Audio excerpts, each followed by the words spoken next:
నమస్కారం. ఆరోగ్యమే మహాభాగ్యం కార్యక్రమానికి స్వాగతం.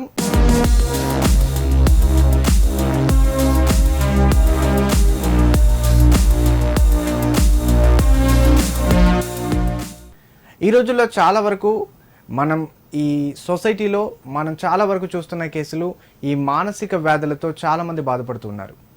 అంటే మెంటల్ టెన్షన్ వల్ల కావచ్చు, ఓవర్ స్ట్రెస్గా ఫీల్ అయ్యి వాళ్ళ మైండ్ చాలా వరకు వాళ్ళ కంట్రోల్లో ఉండకపోవడం వల్ల, అలాగే ఏదైతే ఈ మత్తు పదార్థాలు అంటే స్మోకింగ్ కావచ్చు, ఆల్కహాల్ కావచ్చు, వీటన్నింటికి సంబంధించి బానిసలుగా మారి దానికి అడిక్ట్ అయ్యి వాళ్ళు కూడా చాలా మానసికంగా వింతగా ప్రవర్తిస్తూ ఉంటారు. ఇక కొంతమంది చాలా వరకు ఇప్పుడున్న దాంట్లో అగ్రెసివ్గా ఉండడం, కోపంగా, స్ట్రెస్గా, హంగ్రీగా ఫీల్ అవ్వడం ఇలాంటివి జరుగుతూ ఉన్నాయి.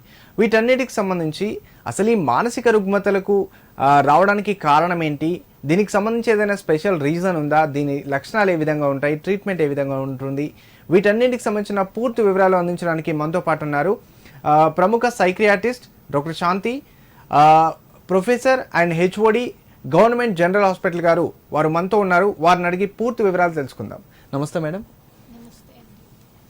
మేడం, ముఖ్యంగా మనం చూసుకున్నట్లయితే ఈ రోజుల్లో కూడా చాలా వరకు ఈ మానసిక రుగ్మతలు అంటే సైక్రియాటిక్ డిజార్డర్స్, ఈ వ్యాధులతో చాలామంది బాధపడుతున్నారు. అసలు ఇది అంటే ఏంటి, ఇది ఏ విధంగా వస్తుంది, దీనికి ఎలాంటి లక్షణాలు ఉంటాయి? సైకియాట్రిక్ డిజార్డర్స్, మానసిక సమస్యలు, మానసిక రుగ్మతలు అనేవి చాలా వివిధ రకాలుగా ఉంటాయండి. అందులో ముఖ్యంగా మనకు కొన్ని క్లాసిఫికేషన్స్ ఉంటాయి. ICD-10 క్లాసిఫికేషన్ అని, DSM-5 క్లాసిఫికేషన్ అని ఉంటుంది. దాని ప్రకారం మన మానసిక వ్యాధులని కానీ, సైకియాట్రిక్ డిజార్డర్స్ని కానీ కొన్ని రకాలుగా డివైడ్ చేస్తాము, క్లాసిఫై చేస్తాము. ఇందులో ఏముంటుంది అంటే, ఫస్ట్ మనకి ముఖ్యంగా మేజర్ సైకియాట్రిక్ డిజార్డర్స్లో కొన్ని షిజోఫ్రెనియా అనే ఒక సైకియాట్రిక్ డిజార్డర్ ఉంటుంది, డిప్రెషన్, మానియా అనే మూడ్ డిజార్డర్స్ ఉంటాయి, యాంగ్జైటీ డిజార్డర్స్ ఉంటాయి, అబ్సెసివ్ కంపల్సివ్ డిజార్డర్స్ ఉంటాయి, సైకోసోమాటిక్ డిజార్డర్స్, కన్వర్షన్ డిజార్డర్స్ ఉంటాయి. వీటితో పాటు కొంచెం పెద్దవాళ్ళలో అయితే డిమెన్షియా కూడా ఉంటుంది. మరి అన్ని వయసుల వాళ్ళు కొంత ఉన్న వాళ్ళలో ఏమిటి అంటే, ఈ ఎస్పెషల్లీ స్త్రీలలో ప్రీమెన్స్ట్రల్ డిస్ఫోరిక్ డిజార్డర్ అని ఉంటుంది. ప్రెగ్నెన్సీ సమయంలో కొన్ని రకాల ప్రాబ్లమ్స్ వస్తాయి, అండ్ వాళ్ళు పోస్ట్ పార్టమ్ సమయంలో కొన్ని రకాలైన ప్రాబ్లమ్స్ వస్తాయి. దాన్ని పోస్ట్ పార్టమ్ డిప్రెషన్, సైకోసిస్ అంటారు. మళ్ళీ ఇంకా చిన్నపిల్లలలో మెంటల్లీ రిటార్డేషన్, ఇంటెలెక్చువల్ డిజేబిలిటీ అని, and ADHD, attention deficit hyperactivity disorder అని, ఇంకా ఆటిస్టిక్ స్పెక్ట్రమ్ డిజార్డర్స్ అని, చిన్నపిల్లలలో కూడా mood disorders, anxiety disorders, early onset schizophrenia ఇవన్నీ ఉంటాయి. వీటితో పాటు ఇంకా మత్తు పదార్థాలకి అడిక్షన్స్, సబ్స్టెన్స్ యూజ్ డిజార్డర్స్ అని అంటాము. అందులో ఆల్కహాల్, స్మోకింగ్, గాంజా, కొకెయిన్, ఓపియాయిడ్స్, హెరాయిన్, ఇట్లా బెంజోడైజపైన్స్ అనేవి ఉంటాయండి. ఇవి అన్నింటినీ మనం ఎట్లా అంటే వివిధ రకాల మానసిక జబ్బులుగా తీసుకుంటాము. ఇవేమో మానసిక డిజార్డర్స్. కొన్ని పర్సనాలిటీ డిజార్డర్స్ కూడా ఉంటాయి. అందులో డిపెండెంట్ పర్సనాలిటీ అని, యాంగ్జియస్ పర్సనాలిటీ అని, అబ్సెసివ్ పర్సనాలిటీ అని, షిజో affective personality disorder, paranoid personality disorder, అట్లా కొన్ని ఉంటాయండి. మీరు చెప్పిన దాంట్లో అంటే వాటిలో లక్షణాలు అంటే ఇప్పుడు మీరు చెప్పిన డిజార్డర్ ఉన్నప్పుడు ఆ వ్యక్తి ఏ విధంగా బిహేవ్ చేసే అవకాశం ఉంటుంది, ఒక డిఫరెన్సెస్ ఏంటి? ఇప్పుడు ఫర్ ఎగ్జాంపుల్ మనం ఒక షిజోఫ్రెనియా తీసుకుందాం అనుకోండి. ఆ షిజోఫ్రెనియాలో ఆ మనిషి ఎలా ఉంటాడు అంటే, తనకి చుట్టుపక్కల మనుషులు ఎవరు లేకపోయినా తనకి మాటలు వినబడుతుంటాయి. ఎవరో తనతో మాట్లాడినట్టుగా, ఎవరో తనకి ఇన్స్ట్రక్ట్ చేస్తున్నట్టుగా, అట్లా ఆ మాటలు వినబడి ఈ వ్యక్తి అవి నిజమే అనుకొని నమ్మి వాటికి రెస్పాండ్ అవుతూ ఉంటాడు. ఇదే మనం బయటకి వాళ్ళలో వాళ్ళే మాట్లాడుకుంటున్నారు అని ఒక లక్షణం అన్నట్టు. ఇది ఆడిటరీ హాలుసినేషన్స్ అంటాం దీన్ని. కొంతమందికి షిజోఫ్రెనియాలో లక్షణాలు ఎలా ఉంటాయి అంటే, అనుమానాలు ఉంటాయి. ఎవరో నాకేదో చేస్తున్నారు, సంచేతబడులు చేస్తున్నారు, నన్ను చంపడానికి ప్రయత్నం చేస్తున్నారు. ఈవెన్ దో వాళ్ళ ఫ్యామిలీ మెంబర్స్ కానీ అందరూ మిగతా వాళ్ళు వీళ్ళకి చెప్తారు ఏంటి అంటే అలా ఎవరు చేయడం లేదు, అలా ఉండదు అన్నా కూడా వీళ్ళకి అనుమానం ఉంటుంది. దీన్ని మనం డెల్యూజన్స్ అంటాము, డెల్యూజన్స్ ఆఫ్ పర్సిక్యూషన్ అని. ఇంకా ఈ షిజోఫ్రెనియాలో ఇంకో లక్షణం ఎలా ఉంటుంది అంటే దూరంగా ఎవరైనా మాట్లాడుకున్నారనుకోండి, వాళ్ళు ఏదో నా గురించే మాట్లాడుకుంటున్నారు, చెడుగా చెప్పుకుంటున్నారు అట్లా అంటారు. అలా కొన్ని లక్షణాలు ఇది షిజోఫ్రెనియాకు ఉంటాయి. అలాగే మనము డిప్రెషన్ తీసుకున్నాం అనుకోండి, డిప్రెషన్లో ఉన్నారని ఎలా గుర్తుపడతాము అంటే వాళ్ళకి లో మూడ్ ఉంటుంది, ల్యాక్ ఆఫ్ ఎనర్జీ ఉంటుంది, ఎక్కువగా సాడ్నెస్ ఉంటుంది, దాంతోపాటు వాళ్ళకి దేని మీద శ్రద్ధ లేకపోవడము, కాన్సన్ట్రేషన్ తగ్గిపోవడము, hopelessness and worthlessness, lack of confidence, suicidal ideas, ఇట్లా ఎవరితో కలవకపోవడము, ఒంటరిగా ఉండడము, ఇలా డిప్రెషన్ లక్షణాలు ఉంటాయి. ఇంకా యాంగ్జైటీ డిజార్డర్స్లో ఎలాంటి లక్షణాలు ఉంటాయంటే యాంగ్జైటీ అంటే ఏంటి అంటే ఫ్యూచర్ గురించి అన్నెసెసరీగా ఎక్సెసివ్గా వరీ అవ్వడాన్ని మనం యాంగ్జైటీగా చెప్పుకోవచ్చు. ఫియర్ అంటే ఏంటి అంటే ఈ క్షణంలో మనకి ఏదైనా థ్రెట్ ఉంటే అప్పుడు మనం భయపడతాం, అది ఫియర్. అదే యాంగ్జైటీ అనుకోండి, ఫ్యూచర్లో అసలు అది అవ్వచ్చు, అలా అవ్వకపోవచ్చు, కానీ వీళ్ళు ఎక్సెసివ్గా వరీ అవుతుంటారు. ఒక దగ్గర నిలబడరు, అటు ఇటు తిరుగుతూ ఉంటారు, వాళ్ళకి కాన్సన్ట్రేషన్ తగ్గిపోతుంది, అటెన్షన్ తగ్గిపోతుంది, హార్ట్ బీట్ ఎక్కువగా పెరుగుతుంది, పల్స్ రేట్ పెరుగుతుంది, రెస్పిరేటరీ రేట్ పెరుగుతుంది. వాళ్ళకి ఇంకొకటి ఏంటి అంటే సడన్గా చనిపోతామేమో అనే భయం వస్తుంది కొంతమందిలో, మనం ప్యానిక్ అటాక్ అంటాం దీన్ని. ఈ లక్షణాలు ఎలా ఉంటాయంటే ఇప్పటికిప్పుడే నేను చనిపోతాను, నాకేమో అయిపోతుంది, నేనేమైనా ఐఎమ్ బికమింగ్ క్రేజీ, నాకేదో జరిగిపోతుంది ఈ క్షణంలో, నేను ఇంకా ఎలా అంటే తన కింద భూమి కదిలితే ఎలా ఉంటుందో అలాంటి భయం వస్తుంది. అది దినమంతా ఆ ఎపిసోడ్ ఉండకపోవచ్చు, కానీ అలాంటి అటాక్ మళ్ళీ వస్తుందేమో అని అనుకుంటూ ఆ డే అంతా వాళ్ళు భయంలో ఉంటారు. ఈ యాంగ్జైటీ డిజార్డర్స్లో కూడా అండి చాలా రకాలు ఉంటాయి. కొంతమందికి సోషల్ ఫోబియాస్ ఉంటాయి, కొంతమందికి ఎగ్జామ్ ఫోబియాస్ ఉంటాయి, కొంతమందికి ఎనిమల్ ఫోబియాస్ ఉంటాయి, కొంతమందికి క్లాస్ట్రోఫోబియా, క్లోజ్డ్ ప్లేసెస్ నుంచి భయం ఉంటుంది. అట్లా ఈ యాంగ్జైటీ డిజార్డర్స్ ఇన్ని రకాలుగా ఉంటాయి.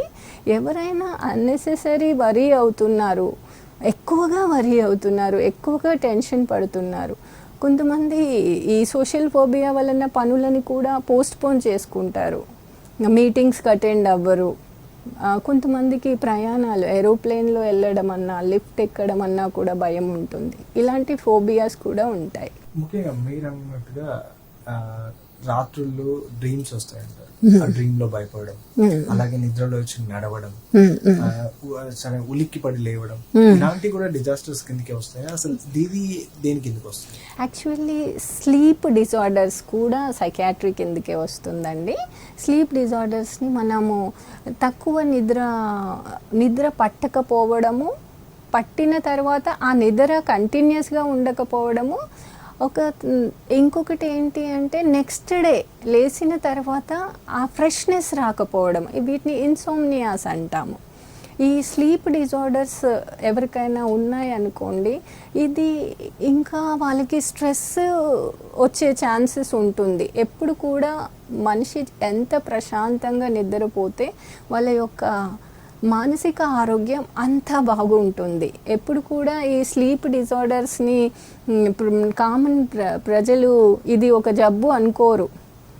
చాలామంది మేము చూస్తుంటాము, ఏం చేస్తారంటే నిద్ర రాకపోతే గ్రామాల్లో అయితే కళ్ళు తాగడము, పట్టణాల్లో అయితే ఆల్కహాల్ తాగడము అలా చేస్తూ ఉంటారు. కాబట్టి ఎట్టి పరిస్థితుల్లోనూ నిద్రకి సంబంధించిన ఏమైనా ప్రాబ్లమ్స్ ఉంటే సైకాట్రిస్ట్ని కలవాలి. అది ఏ రకమైన డిజార్డర్ అని చూసి దానికి ట్రీట్మెంట్ చేస్తాం. ఇంకొకటి మీరు చెప్పింది స్లీప్ వాకింగ్. ఆ స్లీప్ వాకింగ్ కూడా ఒక డిజార్డర్ అండి. దానికి వైద్యం ఉంటుంది. కొంతమంది నిద్రలో సడన్గా ఉలికిపడి లేచి భయంతో లేస్తూ ఉంటారు. అది ఎందుకంటే కొన్ని రకాలైన స్లీప్ యాప్నియా అని రెస్పిరేటరీ డిజార్డర్స్ ఏమైనా ఉంటే కూడా అలా వస్తుంది. అలా లేకపోతే మాత్రం స్లీప్ డిజార్డర్స్లో కింద ట్రీట్మెంట్ చేసి ఆ నైట్ మేర్స్ని మేము తగ్గించగలం. ఇప్పుడు ఈ చిల్డ్రన్స్ ఉంటారు, చిల్డ్రన్స్ వాళ్ళు డిజార్డర్, ఓల్డ్ పీపుల్ ఉంటారు, అంటే చిన్నపిల్లలు చాలా మొండికేయడం, చాలా వరకు గారాబంగా అంటే డిఫరెంట్ గా బిహేవ్ చేయడం. ఓల్డ్ పర్సన్స్ లైక్ మన ఆ టైంలో తీసుకుంటే 80-90 వాళ్ళు కూడా లైక్ చిన్నపిల్లలాగా బిహేవ్ చేయడం. వీళ్ళిద్దరికి మధ్య ఆ డిజాస్టర్ వల్లనే వాళ్ళు ఆ విధంగా చేస్తూ ఉంటారా, లేకపోతే ఆ ఏజ్ లో అలాంటి ఎఫెక్ట్ ఉంటుంది? డిజార్డర్స్ చిన్న పిల్లల్లో ముఖ్యంగా కొంతమందిలో మీరు చెప్పినట్టు అగ్రెషన్ కానీ స్టబర్న్ కానీ అంటే బిలో 17-18 ఈ అగ్రెషన్ కానీ స్టబర్న్ కానీ పెద్దవాళ్ళకి గౌరవం ఇవ్వకపోవడము, ఎదురు తిరగడము, స్కూల్ యాబ్సెంటిజం అంటారు, వాళ్ళు స్కూల్కి వెళ్ళకుండా ఉంటారు. మళ్ళీ ఇంట్లో కూడా స్కూల్కి వెళ్తున్నామని చెప్పి స్కూల్కి వెళ్ళకుండా ఉంటారు. కొంతమంది పిల్లలు అబద్ధాలు ఆడుతూ ఉంటారు. ఇంకొకటి ఏంటి అంటే కొంతమంది స్టీలింగ్ చేస్తూ ఉంటారు, ఇంట్లో కొన్ని డబ్బులు అలా తీసుకెళ్ళడం చేస్తూ ఉంటారు. కొంతమంది వాళ్ళకన్నా పెద్ద వయసు వాళ్ళతో ఫ్రెండ్షిప్ చేస్తూ స్మోకింగ్ చేయడము అండ్ ఆల్కహాల్ తాగడము చేస్తూ ఉంటారు. ఇట్లాంటి వాళ్ళని మనం కాండక్ట్ డిజార్డర్స్ అంటాం. ఈ కాండక్ట్ డిజార్డర్స్ ఉండేవాళ్ళు ఎలా అంటే ఎనిమల్స్ని హింసించడము, తోటి పిల్లల్ని ఇబ్బంది పెట్టడము, పేరెంట్స్ ఎంత చెప్పినా వినరు, మళ్ళీ స్కూల్లో టీచర్స్ కూడా ఎంత చెప్పినా వినరు, వాళ్ళకి అగైనెస్ట్గా మాట్లాడుతూ ఉంటారు. ఇలాంటి వాళ్ళని ముఖ్యంగా వాళ్ళ పేరెంట్స్ కానీ టీచర్స్ కానీ ఎవరైనా పిల్లలు ఇలా ఉంటే వాళ్ళని ఐడెంటిఫై చేసి సైకాట్రిస్ట్ దగ్గర తీసుకురావాలండి. అప్పుడు వాళ్ళకి మేము కరెక్ట్ కౌన్సిలింగ్ అది చేసి అవసరమైతే ట్రీట్మెంట్ పెడతాము. లేకపోతే ఇలాంటి వాళ్ళు నేరస్తులుగా మారే అవకాశం ఉంటుంది. అన్కంట్రోలబుల్ యాంగర్లో ఈ అడిక్షన్స్కి లోనయ్యి మత్తు పదార్థాలకి బానిసలుగా అయ్యి డిపెండెన్స్ వచ్చేస్తుంది వాళ్ళకి.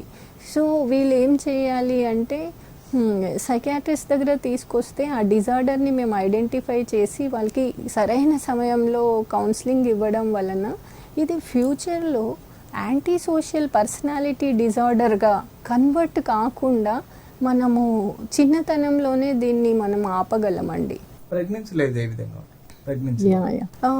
ప్రెగ్నెన్సీ అనేది ఏంటి అంటే ఒక రకమైన హార్మోన్స్ ఫీమేల్స్లో అప్పటి వరకు నార్మల్గా ఉండే రసాయనాలు, కెమికల్స్, కొత్త హార్మోన్స్ రావడం వలన కొంచెం టెన్షన్కి లోనవుతూ ఉంటారు. ఆ యాంగ్జైటీలో వాళ్ళకి ఏంటి అంటే సరిగా ఫుడ్ తీసుకోపోకపోవడము, ఇంకొకటి రెగ్యులర్ ఎక్సర్సైజెస్ చేయకపోవడము, మెడికల్ చెకప్స్ చేయకపోవడము, సరిగా సమయానికి రెస్ట్ తీసుకోకపోవడం వలన వీళ్ళకి ఒక రకమైన స్ట్రెస్ వస్తుంది. కొంతమందికి ప్రెగ్నెన్సీ అనేది యాంగ్జైటీని కూడా కారణమవుతుంది. ప్రెగ్నెన్సీ అయిన తర్వాత, డెలివరీ అయిపోయిన తర్వాత కూడా కొన్ని రకాలైన మానసిక సమస్యలు వస్తాయి. వాటిని మనం పోస్ట్ పార్టమ్ బ్లూస్ అని, పోస్ట్ పార్టమ్ డిప్రెషన్ అని, పోస్ట్ పార్టమ్ సైకోసిస్ అని అంటామండి. డెలివరీ అయిన తర్వాత మళ్ళీ కూడా కొన్ని రకాలైన హార్మోన్స్ సడన్గా స్టాప్ అవ్వడం వలన ఆ హ్యూమన్ బీయింగ్స్, ఆ ఫీమేల్స్కి ఏమవుతుంది అంటే సడన్గా డిప్రెషన్కి వెళ్ళే అవకాశాలు ఉంటాయి. ఇవి చాలామందికి తెలియదు. ఎస్పెషల్లీ విలేజెస్లో ఈ పోస్ట్ పార్టమ్ డిప్రెషన్ కానీ సైకోసిస్ గురించి కానీ అవగాహన లేకుండా వాళ్ళు కొంచెం అబ్నార్మల్గా బిహేవ్ చేస్తారు. నాకు ఏదో మాటలు వినొస్తున్నాయని, నా బేబీకి ఏదో దయ్యం పట్టిందని, లేకపోతే ఆ బేబీయే నన్నేమో చేస్తుంది అని, దీనివల్లే నా ఆరోగ్యం ఇలా అవుతుందని, బేబీకి పాలు కూడా ఇవ్వరు వాళ్ళు, అసలు బేబీని పట్టించుకోరు, అసలు బేబీకి దూరంగా ఉండాలని అనుకుంటుంటారు. ఇలాంటి సమయంలో వాళ్ళు మానసికంగా పోస్ట్ పార్టమ్ డిప్రెషన్కి లోనయ్యారు అని గ్రహించి వాళ్ళని సైకాట్రిస్ట్ దగ్గర తీసుకువస్తే దానికి వైద్యం ఉంటుంది, వాళ్ళు మళ్ళీ నార్మల్ అవుతారు. ముఖ్యంగా ఈ డిజాస్టర్స్ అన్ని, ఈ మానవ రుగ్మతలు, ఈ వ్యాధులు రావడానికి అసలు కారణాలు ఏంటి? ఈ మానసిక సమస్యలు అనేది ఎందుకు వస్తాయి అనే ఒక్క ఎగ్జాక్ట్ కారణం అనేది ఉండదండి. ఇవి కాంబినేషన్ ఆఫ్ కొన్ని కారణాల వలన వస్తుంటాయి. ముఖ్యంగా వాటిని మనం బయోలాజికల్ కాజెస్ అని, సైకలాజికల్ కాజెస్ అని, సోషల్ కాజెస్ అని అనుకుంటాము. బయోలాజికల్ కాజెస్ అంటే ఏంటి అంటే కొంతమందికి జెనెటిక్గా, ఇప్పుడు ఫ్యామిలీ మెంబర్స్లో ఏమైనా ఎవరికైనా తల్లికి కానీ తండ్రికి కానీ ఏమైనా మానసిక సమస్యలు ఉంటే వచ్చే అవకాశం ఉంటుంది. అలా ఉన్న వాళ్ళకి కంప్లీట్గా వస్తుంది అనేది ఏమీ ఉండదు, అవకాశాలు ఉంటాయి. అది ఒకటి. ఇంకా కొన్ని ఏంటి అంటే బ్రెయిన్ యొక్క ఆర్కిటెక్చర్లో దాంట్లో ఏమైనా ప్రాబ్లం ఉండడం, కొంచెం వెంట్రికల్స్ అనేవి పెద్దవిగా ఉండడము, లోబ్స్ యొక్క సైజు తక్కువగా ఉండడము, కొన్ని ఏరియాస్లో వచ్చే న్యూరో ట్రాన్స్మిటర్స్ సరిగా రిలీజ్ అవ్వకపోవడము, ఆ రిసెప్టార్స్ బ్రెయిన్లో ఉండే సినాప్సిస్లో ఉండే న్యూరాన్స్ యొక్క రిసెప్టార్స్లో ఏమైనా అబ్నార్మాలిటీ ఉండడము, వీటి వలన కూడా మానసిక సమస్యలు వస్తాయి. ఇంకా కొన్ని డిజార్డర్స్, ఇప్పుడు ముఖ్యంగా మనము టైప్ ఏ పర్సనాలిటీ అంటాం. ఎక్కువగా ఇప్పుడు వాళ్ళకి ఒక కార్డియాక్ డిజార్డర్ వచ్చింది, లేదా ఒక డయాబెటిస్ మెలిటస్ వచ్చింది, ఒక హైపర్ టెన్షన్ వచ్చింది, లేదా వాళ్ళకి ఒక HIV అలాంటిది ఏమైనా వచ్చింది, అప్పుడు కూడా వాళ్ళకి ఈ మానసిక సమస్యలు like disorders like depression develop అయ్యే ఛాన్సెస్ ఉంటాయి. కొంతమందిలో సైకోసిస్ డెవలప్ అయ్యే ఛాన్సెస్ ఉంటాయి. ఇంకా కొంతమందిలో ఏంటి అంటే యాంగ్జైటీ డిజార్డర్స్ డెవలప్ అయ్యే ఛాన్సెస్ ఉంటాయి. ఇవి మనం బయోలాజికల్ కాజెస్గా చెప్పుకోవచ్చు. కొంతమంది సబ్స్టెన్స్ యూజ్, ఈ డ్రగ్స్ యూజ్ చేయడం వలన, ఆల్కహాల్ యూజ్ చేయడం వల్ల, స్మోకింగ్ యూజ్ చేయడం వలన కూడా alcohol induced anxiety disorders, mood disorders, సైకోసిస్ అట్లా కూడా ఇవి మానసిక సమస్యలు వచ్చే ఛాన్సెస్ ఉంటాయి. ఇంకా సోషల్ కాజెస్ అంటే సొసైటీలో జాబ్లెస్నెస్ ఉండడము, సరిగా చదువుకోకపోవడము, హోమ్లెస్నెస్ ఉండడము, కొంతమందిలో ఏంటంటే డైవర్స్ తీసుకోవడము, సింగిల్గా ఉండడము, లవ్ అండ్ అఫెక్షన్ లేకపోవడము, కొంతమందికి ఇంకా సైకలాజికల్ అండ్ సోషల్ కాజెస్లో రేప్ విక్టిమ్స్ అట్లా ఏమైనా వాళ్ళపైన ఏమైనా రేప్స్ అలా జరగడము, లేకపోతే వాళ్ళు దేని తీవ్రమైన నష్టానికి లోనవ్వడం, అది డబ్బు లాస్ కానీ, ఎస్పెషల్లీ వైఫ్ని పార్ట్నర్ని కానీ ఎప్పుడైనా వాళ్ళు చనిపోయినప్పుడు ఆ ఇంకో పర్సన్ డిప్రెషన్లోకి వెళ్ళే ఛాన్సెస్ ఎక్కువగా ఉంటాయి. దీనికోసం ఇది ఏంటి అంటే ఈ సైకలాజికల్ అండ్ సోషల్ కాజెస్ అనేవి they will add to the biological causes of the psychiatric disorders అండి. ముఖ్యంగా ఒక వ్యక్తి చాలా డిప్రెషన్తో బాధపడుతున్నాడు, ఒక డిజార్డ్తో బాధపడుతున్నాడు, మీ దగ్గరకు వచ్చాడు. సో ఆ వ్యాధిని ఈ డిజార్డ్తో ఈ వ్యక్తి బాధపడుతున్నాడు అని ఏ విధంగా నిర్ధారణ చేస్తారు? మా దగ్గరికి ఇప్పుడు ఒక పర్సన్ని వాళ్ళ ఫ్యామిలీ మెంబర్స్ కానీ లేదా ఆ పర్సన్ సైకాట్రీ డిపార్ట్మెంట్కి వచ్చారనుకోండి, ఫస్ట్ మేము వాళ్ళ దగ్గర హిస్టరీ తీసుకుంటామండి.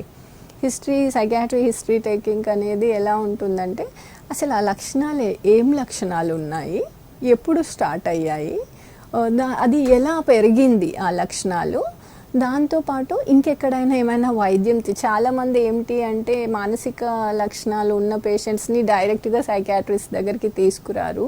First they will go to the temples, లేదా కొంతమంది బాబాల దగ్గరికి, కొంతమంది మంత్రాలు తంత్రాలు అలా చేశారు అన్న దగ్గరికి, కొంతమంది జనరల్ ఫిజిషియన్స్ దగ్గరికి వెళ్తారు. ఇది అవగాహన లేకుండా జరుగుతుంది. అలా ఏమైనా వెళ్ళారా, ఏమైనా ఇండిజినస్ మెడిసిన్స్ కానీ ఏమైనా క్వాక్స్ ఇచ్చే మెడిసిన్స్ ఏమైనా వాడారా, అది కూడా తెలుసుకుంటామండి. దాంతోపాటు ఈ జబ్బు రావడానికి ముందు ఏదైనా ఏమంటామంటే ప్రెసిపిటేటింగ్ కాజ్ ఏమైనా ఉందా, సడన్ డెత్ కానీ, సడన్ లాస్ కానీ, లవ్ ఫెయిల్యూర్స్ కానీ, ఏమైనా డైవర్స్ కానీ, పేరెంట్స్ కానీ ఎవరినైనా లాస్ అవ్వడం కానీ, ఫెయిల్యూర్ అవ్వడం కానీ, అలా ఏమైనా ఉన్నాయా చూసుకుంటాము. ఆ తర్వాత ఏం చేస్తామంటే వాళ్ళకి ఇంకా పాస్ట్లో ఇలాంటిది ఎప్పుడైనా వచ్చిందా అన్నీ చూసుకున్న తర్వాత ఫ్యామిలీ హిస్టరీ ఏమైనా ఉందా చూసుకుంటాము. తర్వాత పర్సనాలిటీ అసెస్మెంట్ చేస్తాం.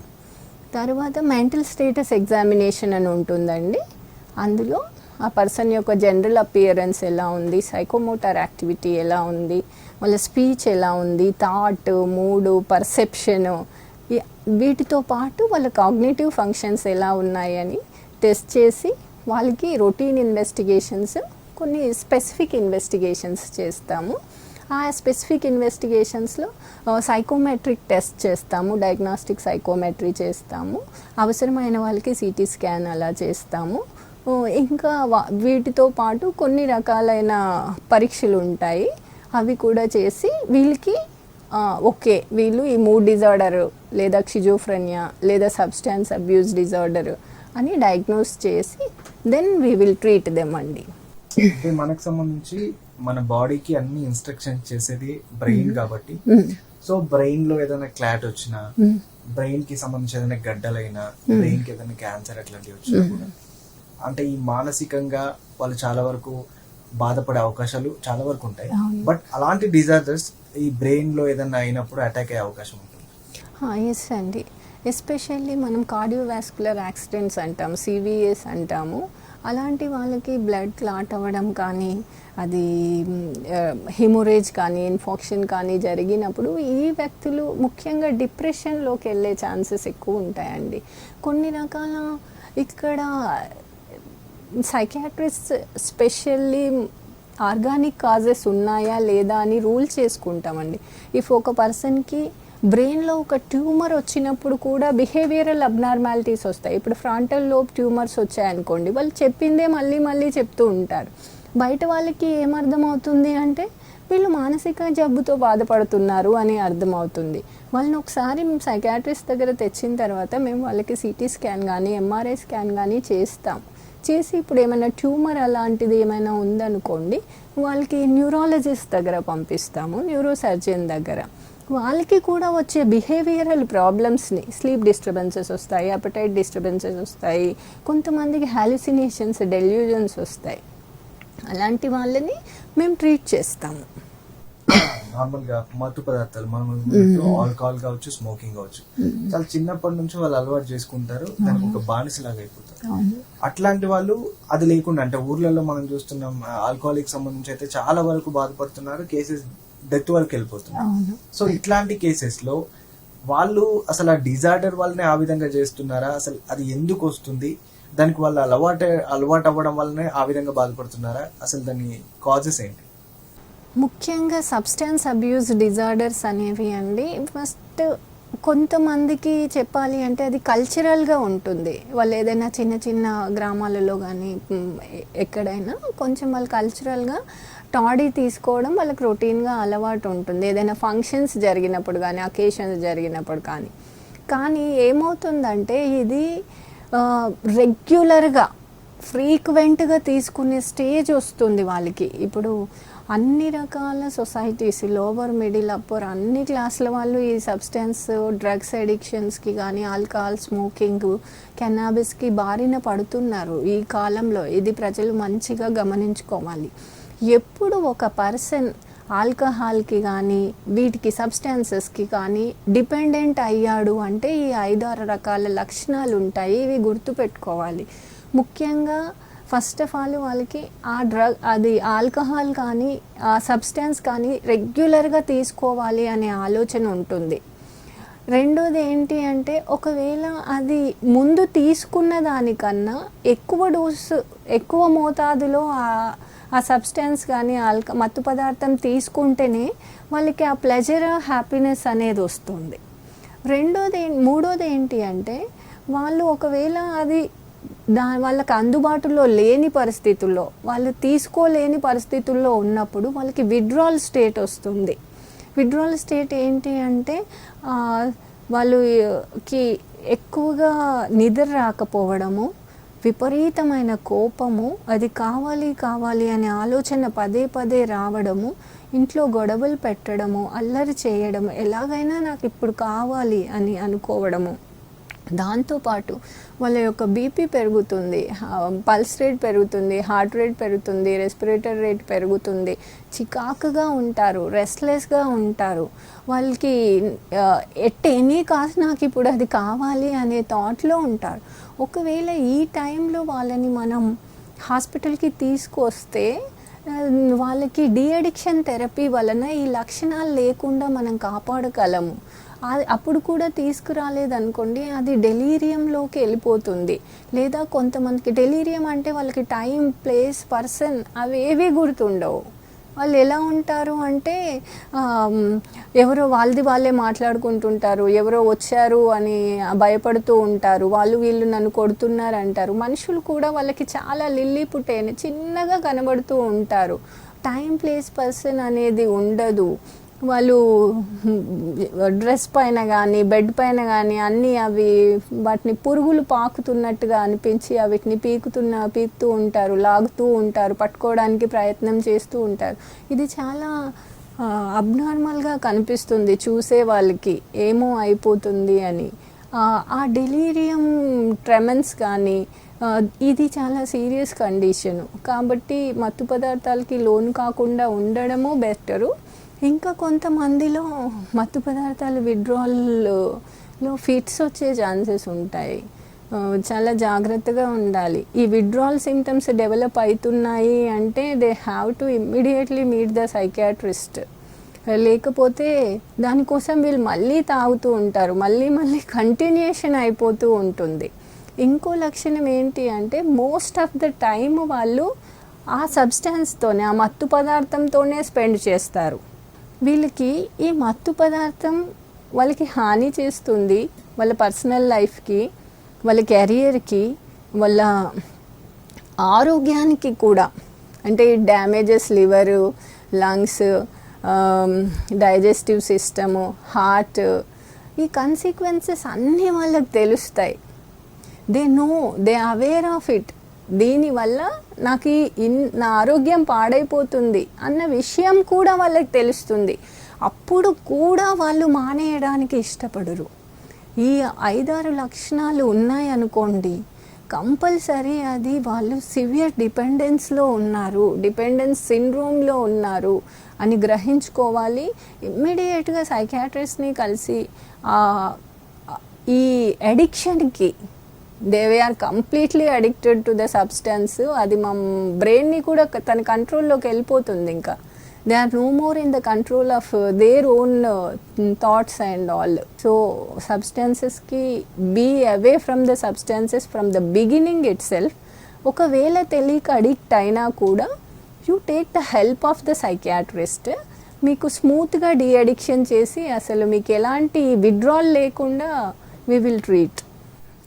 ముఖ్యంగా మన హెడేక్ వచ్చినప్పుడు, అంటే దాంట్లో హెడేక్స్ అంటే నార్మల్గా వస్తుంది, బట్ మైగ్రేన్ వచ్చిన వాళ్ళు చాలా డిఫరెంట్గా బిహేవ్ చేస్తుంటారు. వాళ్ళు ఇలాంటి డిజార్డర్ ఉంటుంది. అంటే migraine it is a one kind of headache అండి. అది ఒక వన్ సైడ్ ఆఫ్ ద హెడ్లో వస్తుంది. వాళ్ళకి లైట్ ఫోబియా ఉంటుంది. ఈ ఎక్కువ లైట్ని వాళ్ళు చూడలేరు. కొంతమందికి కొన్ని రకాలైన ఆరా అలాంటిది ఏమైనా ఉంటే అందులో హాలుసినేషన్స్ కానీ అట్లా వస్తాయి. వాళ్ళు డెఫినెట్గా either neurologist, psychiatrist, general medicine ఎవరిని కలిసినా ఈ ప్రాబ్లం పోతుంది. పెద్దగా వరీ అవ్వాల్సిన అవసరం లేదు.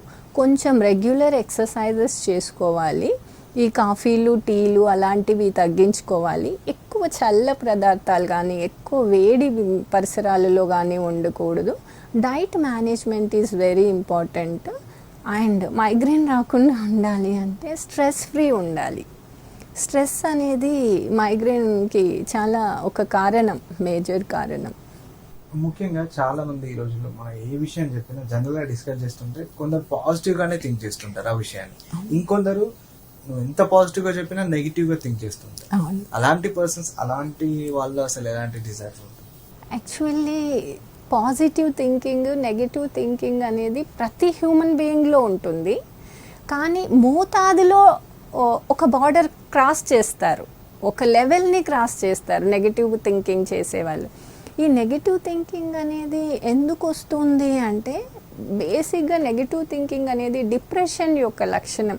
వాళ్ళు ఎందులోనైనా తీరని ఫెయిల్యూర్కి లోనయ్యారు, they have cheated by somebody, లేదా వాళ్ళకి జెనెటిక్గా ఏమైనా డిప్రెషన్ ఉన్నా కూడా, బయలాజికల్గా అబ్నార్మాలిటీస్ వలన కూడా డిప్రెషన్గా ఉన్న వాళ్ళు కూడా నెగిటివ్గా ఎక్కువగా థింక్ చేస్తారు. ఆ నెగిటివ్ థింకింగ్లో ఉన్నదానికన్నా ఎక్కువగా థింక్ చేస్తారు. అది అంత అవసరం ఉండదు.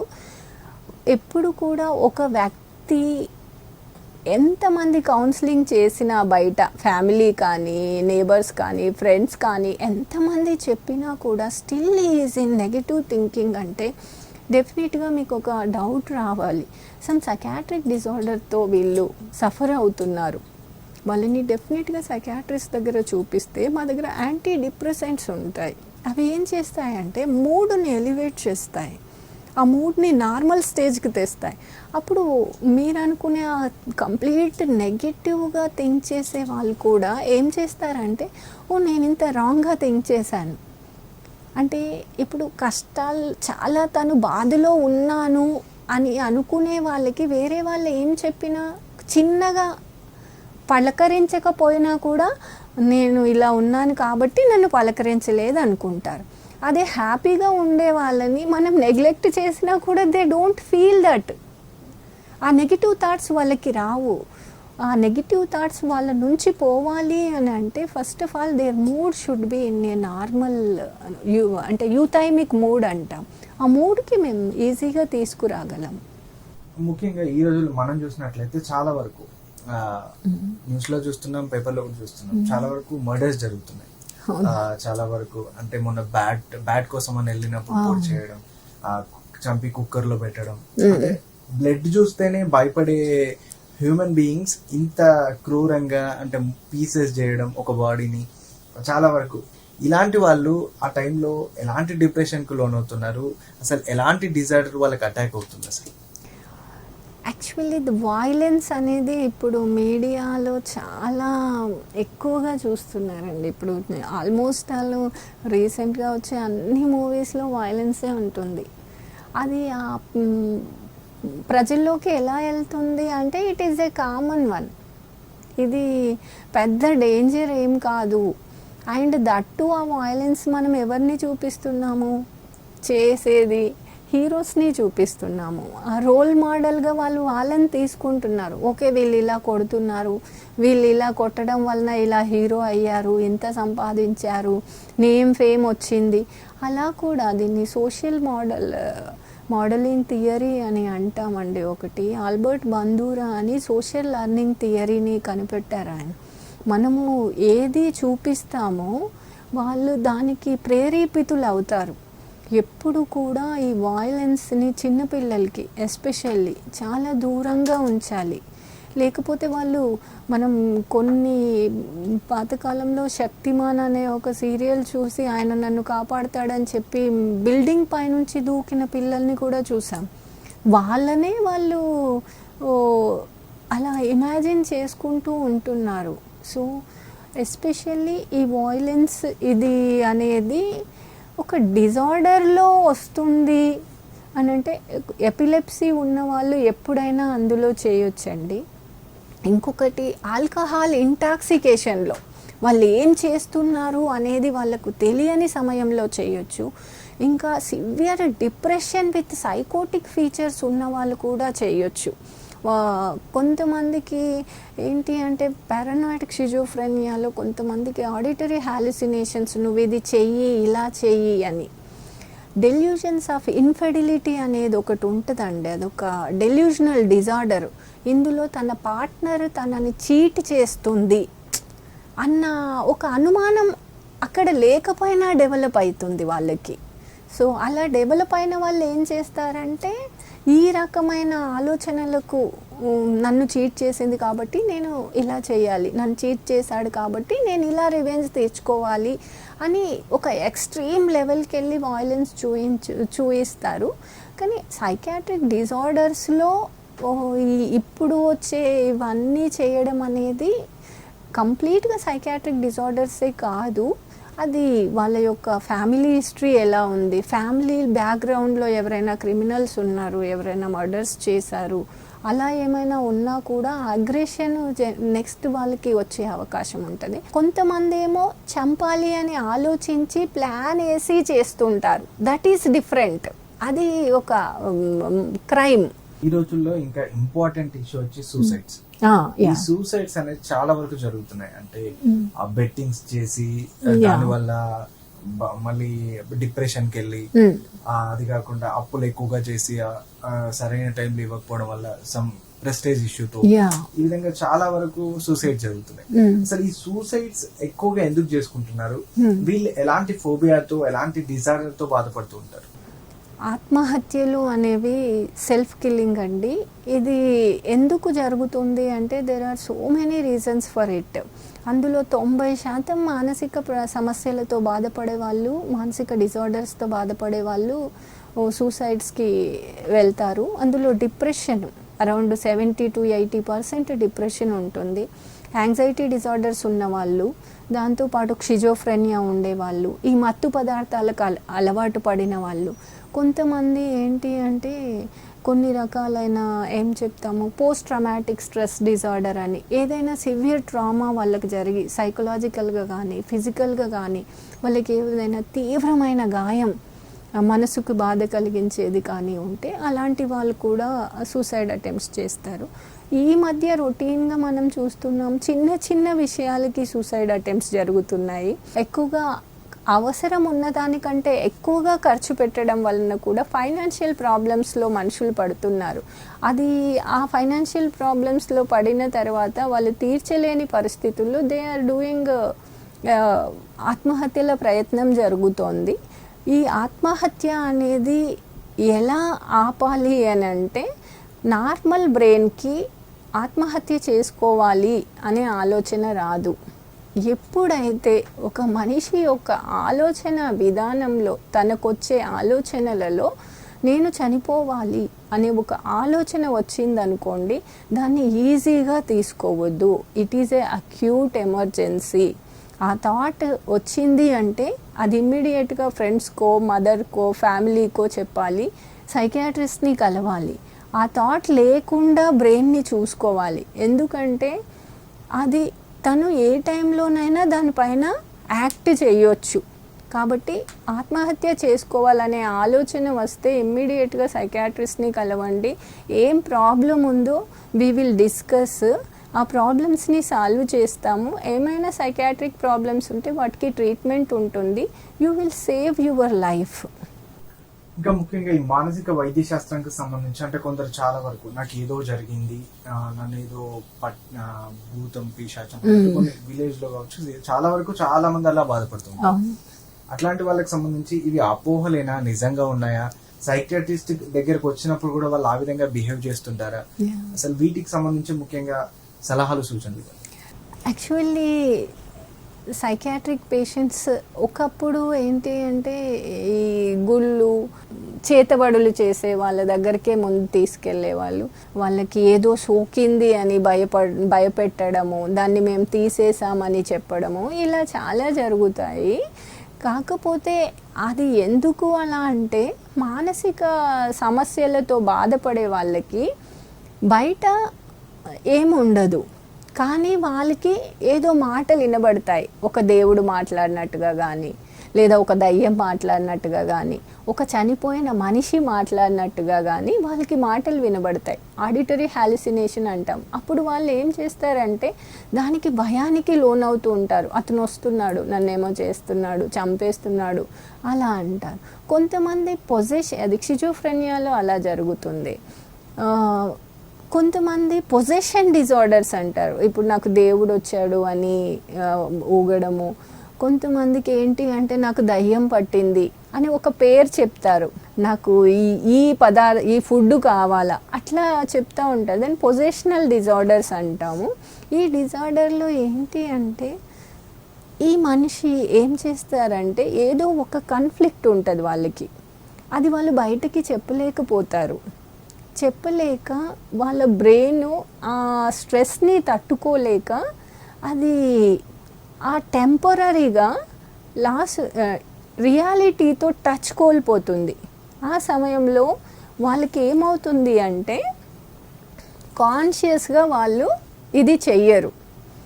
అన్కాన్షియస్గా, సబ్కాన్షియస్గా ఏమవుతుంది అంటే వాళ్ళు ఎప్పుడైనా చూసినవి కానీ, ఎప్పుడైనా విన్నవి కానీ, ఎప్పుడైనా చదివినవి కానీ ఆటోమేటిక్గా అలాంటి ప్రవర్తన, అబ్నార్మల్ బిహేవియర్ చేస్తారు.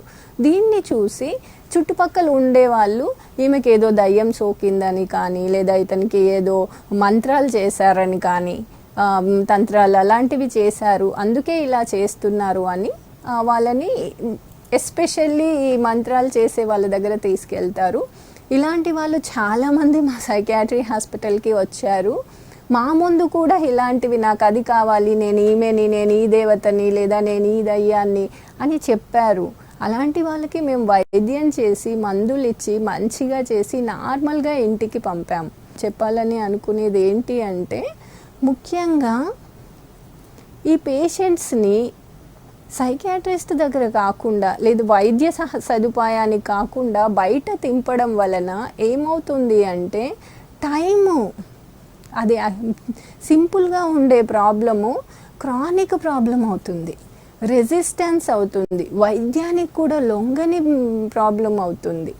ఇమ్మీడియట్గా వైద్యం అందిస్తే అది ఒక నెలలో, 2 నెలలలో, 3 నెలలలో తగ్గిపోయే ప్రాబ్లము మా దగ్గరికి రావడానికి 5 సంవత్సరాలు తీసుకుంటారు, 2 సంవత్సరాలు తీసుకుంటున్నారు. అట్లా దానివల్ల జబ్బు చాలా ముదిరి అసలు కొంతమంది మానసిక రోగులని ఫ్యామిలీ అసలు వదిలేస్తుంది. ఎర్లీ ఐడెంటిఫికేషన్, తొందరగా డయాగ్నోస్ చేయడము, తొందరగా సైకియాట్రిస్ట్ దగ్గర తేవడము, ఈ డేంజరస్ కన్సిక్వెన్సెస్ని నుంచి పేషెంట్స్ని కాపాడి వాళ్ళు మళ్ళీ నార్మల్ రొటీన్ లైఫ్లోకి వెళ్ళేలా చేయగలుగుతాము. రైట్, చూసారు కదండి. మొత్తం మీద అంటే మానసిక వ్యాధి లక్షణాలతో మీరు బాధపడుతున్నప్పుడు, మీరు డిప్రెషన్ కావచ్చు, స్ట్రెస్ కావచ్చు, అగ్రెసివ్ గా లోనవడం కావచ్చు, ఇంట్లో ఉన్నవి ఆ కోపంలో ఎవరిని కొడుతున్నామో, ఎవరిని ఏది పగలు కొడుతున్నామో తెలియకుండా ఉండడం, అలాగే ముఖ్యంగా మీరు ఎప్పుడు ఫైనాన్షియల్ గా లాస్ అయినప్పుడు కావచ్చు, లేకపోతే ఏదైనా బెట్టింగ్ లో పెట్టి మనీ కోల్పోయినప్పుడు, మీరు చాలా డిప్రెషన్ కి లోనైనప్పుడు, మీరు నెగిటివ్ థింకింగ్ చేసి వెంటనే హ్యాంగ్ చేసుకోవడం, అంటే సూసైడ్ వాటికి వెళ్లకుండా, ముఖ్యంగా మీరు ఏదో వ్యాధితో బాధపడుతున్నారు అంటే ఒక డిజార్డర్ తో మీరు బాధపడుతున్నారు, అది మీ పక్క వాళ్ళకి చెప్పడం, మీ ఇంట్లో వాళ్ళకి చెప్పడం ద్వారా వెంటనే వెళ్ళి మీరు సైకియాట్రిస్ట్ ని కాంటాక్ట్ అవుతే మీ సమస్య అనేది పరిష్కారం అవుతుంది. రైట్, ఇది ఇవాళ ఆరోగ్యమే మహాభాగ్యం. మరో కార్యక్రమంలో మళ్ళీ కలుద్దాం. నమస్కారం.